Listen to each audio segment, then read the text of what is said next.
इस training session में आपका स्वागत है। इस ट्रेनिंग सेशन में हम NABH 5th एडिशन के अनुसार बने हुए हॉस्पिटल वाइड पॉलिसीज मैनुअल को डिस्कस करेंगे। आज हम patient safety programme policy discuss करेंगे। PSQ1 patient safety programme. इस पॉलिसी में ये बताया गया है कि हॉस्पिटल में एडमिट होने वाले पेशेंट्स की सेफ्टी के लिए हॉस्पिटल में एक पेशेंट सेफ्टी प्रोग्राम है। इस पेशेंट सेफ्टी प्रोग्राम में क्या-क्या पॉइंट्स कवर किए गए हैं। एक पूरे साल के लिए पेशेंट सेफ्टी प्रोग्राम को हॉस्पिटल की सेफ्टी कमेटी बनाती है और उसे इम्प्लीमेंट करती है। सेफ्टी कमेटी के मेंबर्स की लिस्ट आगे बताई गई है। हॉस्पिटल की सेफ्टी कमेटी हॉस्पिटल के हेड यानी कि CEO को रिपोर्ट करती है। सेफ्टी कमेटी का काम है कि हॉस्पिटल में आने वाले विजिटर्स, पेशेंट्स और स्टाफ को अगर कोई खतरा है तो वो उसकी पहचान करते हैं और उससे निपटने के उपाय तलाशते हैं। Safety committee hospital wide safety programme, laboratory safety programme और रेडिएशन सेफ्टी प्रोग्राम की इम्प्लीमेंटेशन को देखते हैं। इसके अलावा वो हॉस्पिटल के स्टाफ को सेफ्टी के लिए दी जाने वाली ट्रेनिंग्स की मॉनिटरिंग करते हैं। सेफ्टी कमेटी के चेयरमैन हैं हॉस्पिटल के मेडिकल डायरेक्टर, जो कि क्लिनिकल सेफ्टी ऑफिसर भी हैं। हेड क्वालिटी सेफ्टी कमेटी के को चेयरमैन हैं। सेफ्टी कमेटी के कन्वीनर हैं हॉस्पिटल के सेफ्टी ऑफिसर, जो कि पेशेंट सेफ्टी ऑफिसर भी हैं। इसके अलावा सेफ्टी कमेटी के मेंबर्स हैं मेडिसिन के कंसल्टेंट, रेडिएशन ऑन्कोलॉजी के consultant, medical superintendent, nursing superintendent, radiation safety officer, laboratory के incharge, patient safety officer, biomedical engineer, maintenance के incharge, nursing supervisors, infection control nurse, quality manager और housekeeping incharge. इसके अलावा किसी भी कोऑप्टेड मेंबर को जिसकी जरूरत हो उन्हें सेफ्टी कमेटी की मीटिंग में बुलाया जा सकता है।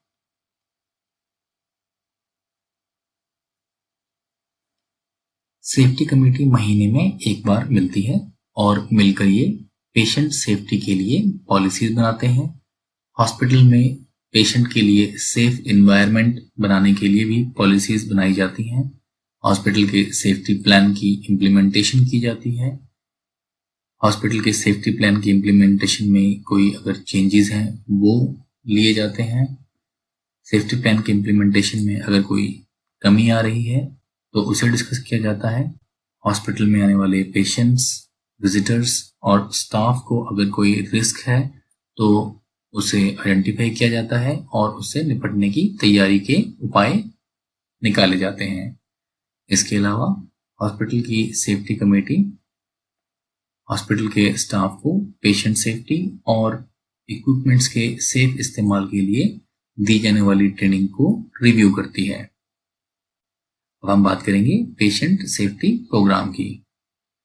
हॉस्पिटल का पेशेंट सेफ्टी प्रोग्राम WHO के पेशेंट सेफ्टी सॉल्यूशंस पर डिजाइन किया गया है।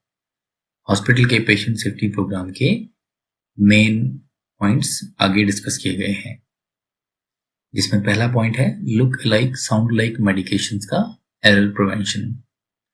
इसके लिए हॉस्पिटल में एक लासा ड्रग्स यानी कि look like sound like drugs और हाई रिस्क ड्रग्स की लिस्ट को सभी नर्सिंग स्टेशन पे डिस्प्ले किया गया है। लासा ड्रग्स और हाई रिस्क ड्रग्स को सेपरेटली स्टोर किया जाता है ताकि कोई गलती ना हो पाए। लासा ड्रग्स और हाई रिस्क ड्रग्स के लिए कोई भी वर्बल या टेलीफोनिक ऑर्डर्स नहीं लिए जाते हैं।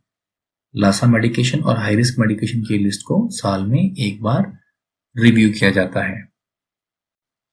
डॉक्टर्स और क्लिनिशियंस को एनकरेज किया जाता है या उन्हें बताया जाता है कि हाई रिस्क और लासा ड्रग्स की प्रेस्क्रिप्शन लिखते हुए वो ब्रांड नेम के साथ जेनरिक नेम भी जरूर लिखें और अगर हो सके तो मेडिकेशन ऑर्डर्स में जेनरिक नेम को ब्रांड नेम के मुकाबले बड़े साइज में लिखें।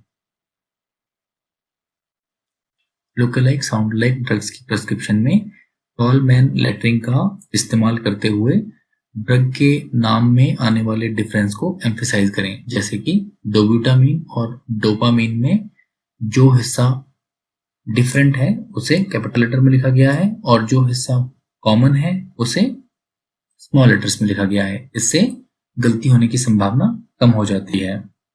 Look alike sound like drugs के नेम्स में होने वाले कंफ्यूजन से बचने के लिए ऐसी ड्रग्स को डिफरेंट कलर के बॉक्सेस में स्टोर किया जाता है, जिन्हें की अलग अलग शेल्फ्स में रखा जाता है।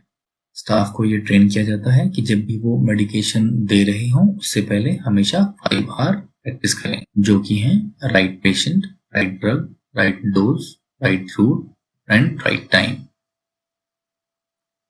पेशेंट सेफ्टी प्रोग्राम का अगला हिस्सा है पेशेंट आइडेंटिफिकेशन। कोई भी प्रोसीजर करने से पहले, जैसे कि पेशेंट शिफ्ट करने से पहले, दवाई देने से पहले, सैंपल कलेक्शन या डायग्नोस्टिक टेस्ट के लिए पेशेंट को मूव करने से पहले या सर्जरी से पहले हमेशा पेशेंट की आइडेंटिफिकेशन जरूर की जाती है और पेशेंट की आइडेंटिफिकेशन के लिए कम से कम 2 आइडेंटिफायर्स का इस्तेमाल किया जाता है, जो कि patient name, date of birth, UHID number और आईपीडी नंबर में से कोई से भी 2 पेशेंट आइडेंटिफायर हो सकते हैं। कभी भी पेशेंट के रूम नंबर या बेड नंबर को पेशेंट की आइडेंटिफिकेशन के लिए इस्तेमाल नहीं किया जाता। पेशेंट के सभी डॉक्यूमेंट या आर्टिकल्स के ऊपर पेशेंट का यूएचआईडी, आईपीडी या ओपीडी नंबर आइडेंटिफिकेशन के लिए मेंशन किया जाता है। स्टाफ को एनकरेज किया जाता है या बताया जाता है कि पेशेंट के सैंपल की लेबलिंग हमेशा पेशेंट की प्रेजेंस में ही करें। इससे गलती होने की संभावना कम हो जाती है। पेशेंट और पेशेंट के अटेंडेंट को भी बताया जाता है या एनकरेज किया जाता है कि यदि उन्हें कोई डाउट है तो वो किसी भी प्रोसीजर से पहले अपनी आइडेंटिटी या पहचान खुद भी बता सकते हैं। स्टाफ को इस बात के लिए भी एनकरेज किया जाता है या ट्रेन किया जाता है कि अगर लेबोरेटरी के रिजल्ट या किसी और टेस्ट के रिजल्ट पेशेंट की क्लिनिकल कंडीशन से मेल नहीं खाते हैं तो वो इन रिजल्ट्स को क्वेश्चन कर सकते हैं या वो इन रिजल्ट्स पर सवाल उठा सकते हैं। पेशेंट सेफ्टी प्रोग्राम का तीसरा हिस्सा है कम्युनिकेशन ड्यूरिंग पेशेंट हैंडओवर्स। अलग अलग कैटेगरी के स्टाफ के बीच में होने वाले पेशेंट हैंडओवर को हमेशा रिटन फॉर्मेट में लिया जाता है ताकि कोई गलती ना हो पाए। हैंडओवर्स को मॉनिटर किया जाता है ये देखने के लिए कि हैंडओवर सही तरीके से लिए और दिए जा रहे हैं। हैंडओवर देने के लिए एस बार नाम की टेक्निक का इस्तेमाल किया जाता है, जिसमें पेशेंट की सिचुएशन, बैकग्राउंड, असेसमेंट और पेशेंट के ट्रीटमेंट के लिए दी गई रिकमेंडेशन बताई जाती हैं। प्रॉपर हैंडओवर के लिए जरूरी समय एलोकेट किया जाता है ताकि हैंडओवर लेने और हैंडओवर देने वाला स्टाफ पेशेंट के बारे में सभी इंफॉर्मेशन शेयर कर सके। हैंडओवर के समय रिपीट बैक और रीड बैक जैसे स्टेप्स को भी फॉलो किया जाता है। हैंडओवर के दौरान पेशेंट के स्टेटस, मेडिकेशन, पेशेंट के ट्रीटमेंट प्लान, ट्रीटमेंट के लिए दिए गए बाकी डायरेक्टिव्स और उसके स्टेटस में आए हुए किसी भी सिग्निफिकेंट चेंज को मेंशन किया जाता है। पेशेंट केयर को कंप्लीट रखने के लिए हेल्थ केयर ऑर्गेनाइजेशन में ऐसे प्रोसेसेस बनाए गए हैं जिसमें कि डिस्चार्ज के समय पेशेंट और पेशेंट के अगले हेल्थ केयर प्रोवाइडर को पेशेंट के discharge diagnosis, treatment plan, medications और टेस्ट के रिजल्ट के बारे में पूरी जानकारी दी जाती है। इसके लिए पेशेंट को एक डिस्चार्ज समरी दी जाती है जिसमें ये सारी जानकारी लिखी गई होती है। हॉस्पिटल के स्टाफ को प्रॉपर ट्रेनिंग दी जाती है ताकि वो इफेक्टिव हैंडओवर दे सकें। पेशेंट सेफ्टी प्रोग्राम का चौथा हिस्सा है performance of correct procedure at correct body site, यानी कि सर्जिकल सेफ्टी। सर्जन्स को एनकरेज किया जाता है या बताया जाता है कि वो सर्जरी से पहले इन्फॉर्म्ड कंसेंट लें, जिसमें कि पेशेंट पे होने वाले प्रोसीजर का रीजन, उसके रिस्क और बाकी ऑप्शंस डिटेल में फैमिली को एक्सप्लेन किए जाएं। सभी प्रोसीजर्स के लिए एक रिटन कंसेंट लिया जाए जिसमें कि प्रोसीजर का पूरा नाम, एनेस्थीसिया का प्लान, प्रोसीजर की साइट और बाकी प्रेफरेंसेस के बारे में जानकारी दी गई हो। सर्जिकल सेफ्टी के लिए साइट मार्किंग भी की जाती है। इससे रॉन्ग साइट, रॉन्ग पेशेंट और रॉन्ग साइट सर्जरीज नहीं होती हैं। साइट मार्किंग उसी सर्जन के द्वारा की जाती है जिसे कि प्रोसीजर करना होता है। साइट मार्किंग एक ऐसे मार्कर से की जाती है जो कि मिट ना सके।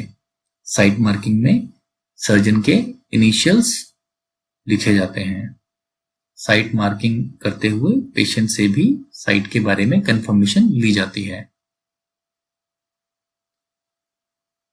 सर्जिकल सेफ्टी के लिए ऑपरेशन थिएटर में सर्जिकल सेफ्टी चेकलिस्ट का इस्तेमाल किया जाता है। सर्जिकल प्रोसीजर करने से पहले टाइम आउट का प्रोसीजर परफॉर्म किया जाता है, जिसमें कि करेक्ट पेशेंट को वेरीफाई किया जाता है, उसके किसी भी 2 आईडी से जो प्रोसीजर किया जा रहा है उसे वेरीफाई किया जाता है, प्रोसीजर की साइट को वेरीफाई किया जाता है, पेशेंट की पोजीशनिंग को वेरीफाई किया जाता है। अगर उस सर्जरी में किसी स्पेशल इक्विपमेंट, इम्प्लांट या प्रोस्थेसिस का इस्तेमाल होना है तो उसकी अवेलेबिलिटी को वेरीफाई किया जाता है। ये वेरिफिकेशन सर्जिकल प्रोसीजर शुरू करने से पहले की जाती है। इसके अलावा सर्जिकल सेफ्टी के लिए प्री ऑपरेटिव और पोस्ट ऑपरेटिव चेकलिस्ट को फॉलो किया जाता है। पेशेंट सेफ्टी प्रोग्राम का 5वां हिस्सा है control of concentrated electrolyte solutions. सभी कंसंट्रेटेड इलेक्ट्रोलाइट सॉल्यूशंस जैसे कि पोटेशियम क्लोराइड और बाकी सॉल्यूशंस की ऑर्डरिंग, स्टोरेज के लिए जरूरी डॉक्यूमेंटेड गाइडलाइंस बनाई गई हैं। पोटेशियम क्लोराइड वॉयल्स जब भी पेशेंट केयर एरियाज में स्टोर किए जाते हैं तो उनके ऊपर कैपिटल लेटर्स में मस्ट बी डाइल्यूटेड लेबल किया जाता है ताकि कोई स्टाफ गलती से ये मेडिसिन बिना डाइल्यूट किए पेशेंट को ना दे दे। कंसंट्रेटेड इलेक्ट्रोलाइट के सॉल्यूशन प्रिपेयर करने के बाद एक दूसरा ट्रेन्ड और क्वालिफाइड स्टाफ ऐसे इलेक्ट्रोलाइट सॉल्यूशन की इंडिपेंडेंट वेरिफिकेशन करता है और उसे लेबल करता है। कंसंट्रेटेड इलेक्ट्रोलाइट सॉल्यूशन के प्रिपेयर्ड सॉल्यूशन को हाई रिस्क वार्निंग के साथ भी लेबल किया जाता है। सभी कंसंट्रेटेड सॉल्यूशंस को एडमिनिस्टर करने के लिए या पेशेंट को देने के लिए इन्फ्यूजन पंप का इस्तेमाल किया जाता है। अगर इन्फ्यूजन पंप अवेलेबल ना हो तो ब्यूरेट्रॉल एडमिनिस्ट्रेशन ट्यूबिंग जैसे इन्फ्यूजन डिवाइसेस का इस्तेमाल किया जाता है जिससे कि ऐसी high risk concentrated electrolyte solutions के वॉल्यूम को कंट्रोल किया जा सके। कंसंट्रेटेड सॉल्यूशंस के इन्फ्यूजन्स देते हुए पेशेंट को थोड़े थोड़े समय के बाद मॉनिटर किया जाता है। फिजिशियन या कंसल्टेंट जब भी कंसंट्रेटेड इलेक्ट्रोलाइट सॉल्यूशंस के बारे में प्रेस्क्रिप्शन ऑर्डर्स लिखते हैं तो वो उसमें उसका इन्फ्यूजन रेट भी मेंशन करते हैं ताकि कोई गलती ना होने पाए। पेशेंट सेफ्टी प्रोग्राम का 6वां हिस्सा है assuring medication accuracy at transition in care, यानी कि जब भी पेशेंट एक जगह से दूसरी जगह ट्रांसफर होता है तो उसकी मेडिकेशन को सही तरीके से मैच किया जाता है। जब भी पेशेंट की केयर के दौरान पेशेंट को ट्रांसफर किया जाता है जैसे कि एडमिशन के दौरान, ट्रांसफर के दौरान, डिस्चार्ज के दौरान, तो मेडिकेशन एक्यूरेसी को बनाए रखने के लिए प्रॉपर प्रेस्क्रिप्शन प्रोसीजर्स को फॉलो किया जाता है। ऐसी सभी सिचुएशन में जब पेशेंट को एक एरिया से दूसरे एरिया में ट्रांसफर किया जाता है तो पेशेंट की मेडिकेशन को रिकंसाइल करने के लिए स्पेशल मेडिकेशन रिकंसिलिएशन फॉर्मेट का इस्तेमाल किया जाता है। सभी मेडिकल रिकॉर्ड फाइल्स में पेशेंट की करंट मेडिकेशन लिस्ट को पेशेंट के मेडिकेशन चार्ट पे एक साथ लिखा जाता है ताकि कोई क्लिनिशियन अगर मेडिकेशन प्रिस्क्राइब कर रहा है तो वो पहले से दी जाने वाली सभी मेडिसिन की लिस्ट को एक ही जगह पर देख सके। डिस्चार्ज के समय भी पेशेंट की मेडिकेशन लिस्ट को अपडेट किया जाता है, जिसमें कि वो सभी दवाइयाँ लिखी जाती हैं जो कि पेशेंट को डिस्चार्ज के बाद घर पे लेनी है। इसमें न्यूली प्रिस्क्राइब्ड मेडिकेशंस और वो मेडिकेशन जो पेशेंट पहले से ले रहा था, उन दोनों को लिखा जाता है। पेशेंट सेफ्टी प्रोग्राम का 7वां हिस्सा है अवॉइडिंग कैथेटर एंड ट्यूबिंग मिसकनेक्शंस।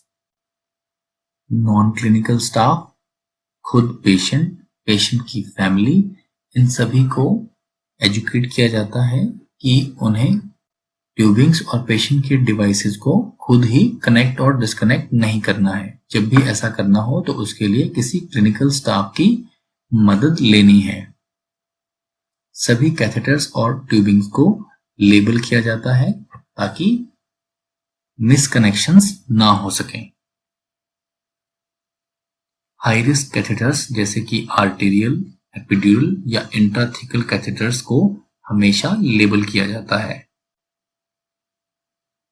जब भी पेशेंट को एक एरिया से दूसरे एरिया में ट्रांसफर किया जाता है तो सभी कैथेटर्स और ट्यूबिंग्स को उनके स्टार्ट पॉइंट से एंड पॉइंट तक ट्रेस किया जाता है और उसके बाद उन्हें लेबल किया जाता है। पेशेंट सेफ्टी प्रोग्राम का 8वां हिस्सा है single use of injection devices. जब भी संभव होता है तो ओरल मेडिकेशन का ही इस्तेमाल किया जाता है ताकि इंजेक्शन का इस्तेमाल ना करना पड़े। इंजेक्शन देने के लिए जिन इंजेक्शन डिवाइसेस का इस्तेमाल किया जाता है वो एक बार ही इस्तेमाल में लाए जाते हैं और एक बार में इस्तेमाल लाने के बाद उन्हें डिस्कार्ड कर दिया जाता है। ऐसे इंजेक्शन डिवाइसेस के सेफ डिस्पोजल के लिए जरूरी प्रावधान सभी नर्सिंग स्टेशंस पर किए गए हैं। पेशेंट सेफ्टी प्रोग्राम का 9वां हिस्सा है hand hygiene.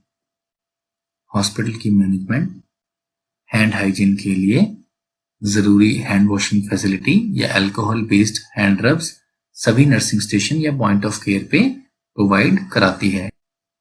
Proper hand washing को एनफोर्स करने के लिए सभी हैंड वॉशिंग फैसिलिटीज के पास ऐसे पोस्टर लगाए गए हैं जो हैंड वॉशिंग के 7 स्टेप्स को बताते हैं।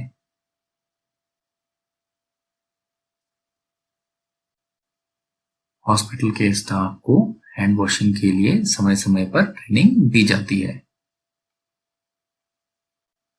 हैंड हाइजीन का कंप्लायंस चेक करने के लिए समय समय पर हॉस्पिटल के स्टाफ का हैंड वॉशिंग ऑडिट किया जाता है। पेशेंट सेफ्टी प्रोग्राम का 10वां हिस्सा है इन्फेक्शन प्रिवेंशन या इन्फेक्शन कंट्रोल। इन्फेक्शन प्रिवेंशन और कंट्रोल के लिए हॉस्पिटल में डेजिग्नेटेड इन्फेक्शन कंट्रोल नर्सेज रखी गई हैं जो कि इन्फेक्शन रेट्स को मॉनिटर करती हैं और इन्हें कम करने के लिए जरूरी कदम उठाती हैं। इन्फेक्शन कंट्रोल के लिए हैंड वॉशिंग और बायोमेडिकल वेस्ट सेग्रीगेशन के पोस्टर्स को जगह जगह पे डिस्प्ले किया गया है। हॉस्पिटल के स्टाफ को ट्रेन किया गया है कि वो जरूरी सावधानी बरतते हुए कैथेटर और ट्यूबिंग्स के मिसकनेक्शन को ना होने दें। कोई भी मेडिकेशन ट्यूबिंग के जरिए इंजेक्ट करने से पहले अगर कोई डाउट है तो स्टाफ ऐसी सारी ट्यूबिंग्स या लाइंस को उनके ओरिजिन से लेकर ट्रेस करता है और उन्हें क्लियरली लेबल करता है। सभी इंजेक्शन डिवाइसेस को हॉस्पिटल में सिर्फ एक बार इस्तेमाल में लाया जाता है। अगला पेशेंट सेफ्टी प्रोग्राम का पॉइंट है पेशेंट फॉल्स। पेशेंट फॉल्स को रोकने के लिए सभी बेड्स पे साइड रेल दी गई है। सभी व्हील चेयर्स पे सेफ्टी बेल्ट्स और व्हील लॉक्स दिए गए हैं। सभी स्ट्रेचर्स पर सेफ्टी बेल्ट लगाई गई है। सभी सीढ़ियों पर हैंडरेल्स लगाई गई है। वॉशरूम्स में ग्रैब बार्स लगाए गए हैं। हाउसकीपिंग स्टाफ को ट्रेन किया गया है कि जब भी वो सफाई कर रहे हों तो वहां पे वेट एरिया का साइनेज लगाएं ताकि पेशेंट उस एरिया में ना जाएं। पेशेंट सेफ्टी प्रोग्राम का अगला हिस्सा है एडवर्स ड्रग इवेंट्स। सभी एडवर्स ड्रग इवेंट्स को कैप्चर किया जाता है और रिपोर्ट किया जाता है ताकि उनका रूट कॉज एनालिसिस किया जा सके और उसके ऊपर जरूरी कदम उठाए जा सकें। पेशेंट सेफ्टी प्रोग्राम का अगला हिस्सा है sentinel event and incident reporting. जब भी कोई सेंटिनल इवेंट या इंसिडेंट होता है तो उसकी रिपोर्टिंग की जाती है और जरूरी एनालिसिस के बाद वैसे इवेंट दोबारा ना हो इसके लिए जरूरी कदम उठाए जाते हैं। पेशेंट सेफ्टी प्रोग्राम का अगला हिस्सा है क्रिटिकल रिजल्ट रिपोर्टिंग। लेबोरेटरी और बाकी डायग्नोस्टिक फैसिलिटीज में उनके क्रिटिकल रिजल्ट चार्ट डिस्प्ले किए गए हैं। क्रिटिकल रिजल्ट रिपोर्टिंग की पॉलिसी के मुताबिक सभी क्रिटिकल रिजल्ट रिपोर्ट किए जाते हैं और उन्हें रिकॉर्ड किया जाता है। पेशेंट सेफ्टी प्रोग्राम का अगला हिस्सा है staff training. Patient safety programme में अभी तक हमने जितने भी पॉइंट्स की बात की है, हॉस्पिटल के स्टाफ को उनके लिए ट्रेन किया जाता है और ये ट्रेनिंग रेगुलर इंटरवल पर बार बार की जाती है। पेशेंट सेफ्टी प्रोग्राम का अंतिम हिस्सा है पेशेंट एजुकेशन। हॉस्पिटल में पेशेंट के रहने के दौरान और पेशेंट के डिस्चार्ज के समय पेशेंट को food drug interaction, drug drug interaction और डिस्चार्ज के बाद इमरजेंसी हेल्प लेने के लिए डिटेल्ड इंस्ट्रक्शंस बताई जाती हैं।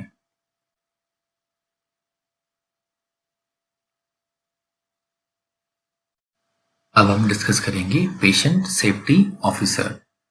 हॉस्पिटल में एक डेजिग्नेटेड पेशेंट सेफ्टी ऑफिसर है जो कि पेशेंट सेफ्टी से रिलेटेड एक्टिविटीज को कोऑर्डिनेट करते हैं। पेशेंट सेफ्टी ऑफिसर की जिम्मेदारी है कि वो सेफ्टी कमेटी के साथ कोऑर्डिनेट करके एक पेशेंट सेफ्टी प्लान डेवलप करें। पेशेंट सेफ्टी टीम के साथ काम करते हुए पेशेंट्स को होने वाले खतरों को समय समय पर असेस करें। एक सर्विलेंस सिस्टम को डेवलप करें जिससे कि पेशेंट को होने वाले संभावित खतरों को पहले ही पहचाना जा सके और उनसे निपटने के उपाय किए जा सकें। पेशेंट सेफ्टी से जुड़े हुए डाटा को एनालाइज करें ताकि पेशेंट सेफ्टी प्रोग्राम में इंप्रूवमेंट की जा सके। अब हम बात करेंगे क्लिनिकल सेफ्टी ऑफिसर की। हॉस्पिटल ने एक क्लिनिकल सेफ्टी ऑफिसर भी असाइन किया हुआ है जो कि पेशेंट सेफ्टी प्रोग्राम को कोऑर्डिनेट, इंप्लीमेंट और गाइड करते हैं। क्लिनिकल सेफ्टी ऑफिसर की जिम्मेदारी है कि वो सभी क्लिनिकल प्रोसेसेस और उनके आउटकम को मॉनिटर करें, क्लिनिकल प्रैक्टिस गाइडलाइंस की डेवलपमेंट में हेल्प करें। हॉस्पिटल का पेशेंट सेफ्टी प्रोग्राम साल में कम से कम एक बार अपडेट किया जाता है। इस पेशेंट सेफ्टी प्रोग्राम को अपडेट करने के लिए अलग अलग समय पर किए गए रिव्यूज से मिलने वाले फीडबैक का इस्तेमाल किया जाता है। अब हम बात करेंगे पेशेंट सेफ्टी प्रोग्राम के रिव्यू की। पेशेंट सेफ्टी प्रोग्राम को हर 3 महीने में एक बार रिव्यू किया जाता है। इस रिव्यू से पेशेंट सेफ्टी प्रोग्राम की इम्प्लीमेंटेशन के बारे में पता लगता है, पेशेंट सेफ्टी प्रोग्राम की कमियों और पेशेंट सेफ्टी प्रोग्राम से हुए इम्प्रूवमेंट्स का पता लगता है। पेशेंट्स, स्टाफ और विजिटर को आने वाले किसी नए खतरे को पहचानने और उससे निपटने में मदद मिलती है। पेशेंट सेफ्टी प्रोग्राम के रिव्यू के लिए डेटा इन एरियाज से मिलता है। हर 3 महीने में होने वाले फैसिलिटी इंस्पेक्शन राउंड्स की रिपोर्ट से पिछले 3 महीने में हुए सभी पेशेंट सेफ्टी से जुड़े हुए इंसिडेंट्स की एनालिसिस से मिले हुए डेटा से और सेफ्टी इंडिकेटर्स से मिले हुए डेटा के एनालिसिस से पेशेंट सेफ्टी प्रोग्राम के रिव्यू में मदद मिलती है। अब हम डिस्कस करेंगे प्रोएक्टिव रिस्क एनालिसिस की। हॉस्पिटल को ज़्यादा सेफ बनाने के लिए और पेशेंट सेफ्टी प्रोग्राम को और अच्छा बनाने के लिए नीचे दी गई एक्टिविटीज से डेटा इकट्ठा किया जाता है। हर महीने होने वाली सेफ्टी कमेटी मीटिंग से, 3 महीने में एक बार होने वाले फैसिलिटी इंस्पेक्शन राउंड से, सेफ्टी रिलेटेड इंसिडेंट्स के एनालिसिस से, नियर मिस इंसिडेंट्स और सेंटिनल इवेंट्स की रिपोर्टिंग से, हॉस्पिटल के स्टाफ के द्वारा रिपोर्ट किए जाने वाले सेफ्टी कंसर्न से हॉस्पिटल को और ज़्यादा सेफ और पेशेंट सेफ्टी प्रोग्राम को और ज़्यादा स्ट्रॉन्ग बनाने में मदद मिलती है। इन सभी एरिया से मिलने वाले डेटा को HIRA, hazard identification and risk analysis और फेमा यानी कि failure effect mode analysis technique से रिव्यू किया जाता है। अब हम डिस्कस करेंगे हॉस्पिटल का प्रोएक्टिव रिस्क मैनेजमेंट प्लान। पहले हम बात करेंगे नॉन क्लिनिकल रिस्क की, जैसे कि हॉस्पिटल में स्ट्रेटेजिक या फाइनेंशियल रिस्क रहते हैं। ये रिस्क हैं इंस्टीट्यूशनल ग्रोथ का ना होना या किसी फाइनेंशियल क्राइसिस का आ जाना। ये रिस्क ना हो इसके लिए हॉस्पिटल का टॉप मैनेजमेंट स्ट्रेटेजिक प्लानिंग करता है, chief financial officer budgetary planning करता है और इस प्लानिंग को हर 3 महीने में एक बार रिव्यू किया जाता है। ऐसे ही ऑपरेशनली हॉस्पिटल में ये रिस्क है कि पावर कट लग सकता है, पानी की कमी हो सकती है, इक्विपमेंट फेलियर हो सकता है या मेडिकल गैसेस की कमी हो सकती है। पावर कट से निपटने के लिए मेंटेनेंस डिपार्टमेंट की जिम्मेदारी है कि वो डीजल जनरेटर की मदद से पावर बैकअप प्रोवाइड करें। ऐसे ही मेंटेनेंस डिपार्टमेंट से प्लम्बर की जिम्मेदारी है कि वो म्युनिसिपल कॉर्पोरेशन के वाटर सोर्स से पानी ना आने की स्थिति में अंडरग्राउंड वाटर टैंक्स और ग्राउंड वाटर बोर से पानी की सप्लाई को पूरा करे। इक्विपमेंट माल फंक्शन या इक्विपमेंट फेलियर से बचने के लिए मेंटेनेंस की जिम्मेदारी है कि वो सभी इक्विपमेंट का समय पर प्रिवेंटिव मेंटेनेंस करवाएं। ऐसे ही मेंटेनेंस के मेडिकल गैस टेक्नीशियन की जिम्मेदारी है कि वो मेडिकल गैस की शॉर्टेज से बचने के लिए बैकअप गैस बैंक को हमेशा भरा रखे और गैस प्लांट की समय पर प्रिवेंटिव मेंटेनेंस कराए। इसके अलावा हॉस्पिटल में आग का खतरा है, इंटरनल डिजास्टर का खतरा है, इंटरपर्सनल वायलेंस या लड़ाई झगड़े का खतरा है, केमिकल स्पिल का खतरा है, बायोलॉजिकल स्पिल का खतरा है, रेडिएशन का खतरा है, बिजली का झटका लगने का खतरा है और एक्सप्लोजन का खतरा है। इन सभी से निपटने के लिए अलग अलग कोड बनाए गए हैं, जैसे कि फायर हैजार्ड के लिए कोड रेड, इंटरनल डिजास्टर के लिए कोड ब्राउन, वायलेंस के लिए कोड वायलेट, केमिकल हैजार्ड के लिए कोड येलो। सेफ्टी ऑफिसर की जिम्मेदारी है कि वो ये सुनिश्चित करें कि स्टाफ को इन सभी कोड्स के बारे में ट्रेनिंग दी गई है। रेडिएशन के खतरे से बचने के लिए हॉस्पिटल के सभी स्टाफ जो कि रेडिएशन एरिया में काम करते हैं उन्हें रेडिएशन प्रोटेक्शन डिवाइसेस दिए गए हैं, जैसे कि लेड एप्रन्स, और सभी रेडिएशन इक्विपमेंट की पीरियोडिक सर्वेइंग की जाती है। इलेक्ट्रोक्यूशन के खतरे से बचने के लिए सभी इलेक्ट्रिकल इक्विपमेंट की प्रिवेंटिव मेंटेनेंस की जाती है। एक्सप्लोजन के खतरे से बचने के लिए जहां भी एक्सप्लोजन की संभावना है वहां पे सभी जरूरी सेफ्टी प्रिकॉशंस का पालन किया जाता है। अब हम बात करेंगे क्लिनिकल रिस्क की। क्लिनिकल रिस्क में स्टाफ को नीडल स्टिक इंजरी का खतरा है, इनकरेक्ट पेशेंट आइडेंटिफिकेशन की वजह से पेशेंट को होने वाले नुकसान का खतरा है, मेडिकेशन एरर का खतरा है, पेशेंट फॉल का खतरा है, बेड सोर्स का खतरा है, हॉस्पिटल एक्वायर्ड इन्फेक्शंस का रिस्क है, रॉन्ग पेशेंट रॉन्ग सर्जरी का रिस्क है, सडन कार्डियक अरेस्ट से होने वाली मौत का रिस्क है, एंटीबायोटिक रेजिस्टेंस का रिस्क है या बायोमेडिकल इक्विपमेंट के खराब होने का रिस्क है। इन सभी खतरों से निपटने के लिए जरूरी इंतजाम किए गए हैं, जैसे कि नीडल स्टिक इंजरी से निपटने के लिए सेफ शार्प हैंडलिंग के बारे में स्टाफ को ट्रेनिंग दी जाती है, जिसकी जिम्मेदारी इन्फेक्शन कंट्रोल ऑफिसर की है। इनकरेक्ट पेशेंट आइडेंटिफिकेशन से होने वाले नुकसान से बचने के लिए स्टाफ को रेगुलर ट्रेनिंग दी जाती है कि वो पेशेंट को किसी भी प्रोसीजर से पहले कम से कम 2 आइडेंटिफायर्स की मदद से पहचानें या आइडेंटिफाई करें।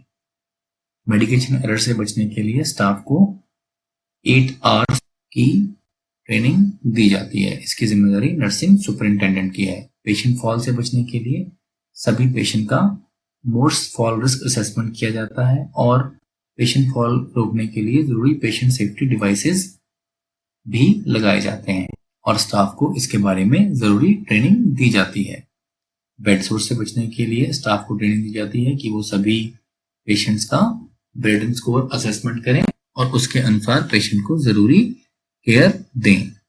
हॉस्पिटल एक्वायर्ड इन्फेक्शन से बचने के लिए इन्फेक्शन कंट्रोल नर्स और इन्फेक्शन कंट्रोल ऑफिसर लगातार पेशेंट्स की ट्रैकिंग करते हैं और हॉस्पिटल के स्टाफ को इन्फेक्शन से बचने के लिए ट्रेनिंग देते हैं। रॉन्ग पेशेंट रॉन्ग सर्जरी से बचने के लिए सर्जिकल सेफ्टी चेकलिस्ट का उपयोग किया जाता है, जिसकी जिम्मेदारी ओटी स्टाफ, सर्जन और एनेस्थेटिस्ट की रहती है। सडन कार्डियक अरेस्ट से होने वाली मौत से बचने के लिए कोड ब्लू के बारे में सभी हॉस्पिटल स्टाफ को ट्रेनिंग दी जाती है और कोड ब्लू टीम के स्टाफ को ACLS ट्रेनिंग भी दी जाती है। एंटीबायोटिक रेजिस्टेंस से होने वाले खतरों से बचने के लिए एंटीबायोग्राम बनाया जाता है और एंटीबायोटिक पॉलिसी को उसी के अनुसार अपडेट किया जाता है। ये काम इन्फेक्शन कंट्रोल ऑफिसर करता है और इस बारे में बाकी स्टाफ और क्लिनिशियंस को ट्रेनिंग दी जाती है। बायोमेडिकल इक्विपमेंट के ना चलने से होने वाले नुकसान से बचने के लिए स्टाफ को बायोमेडिकल इक्विपमेंट को कैसे इस्तेमाल करना है इसकी ट्रेनिंग दी जाती है और समय समय पर सभी बायोमेडिकल इक्विपमेंट का प्रिवेंटिव मेंटेनेंस और कैलिब्रेशन किया जाता है। ये जिम्मेदारी बायोमेडिकल इंजीनियर की है। इन सभी एक्टिविटीज से हम ये इंश्योर करते हैं कि हॉस्पिटल में आने वाले पेशेंट्स, स्टाफ और विजिटर्स के लिए हमेशा सेफ बना रहे।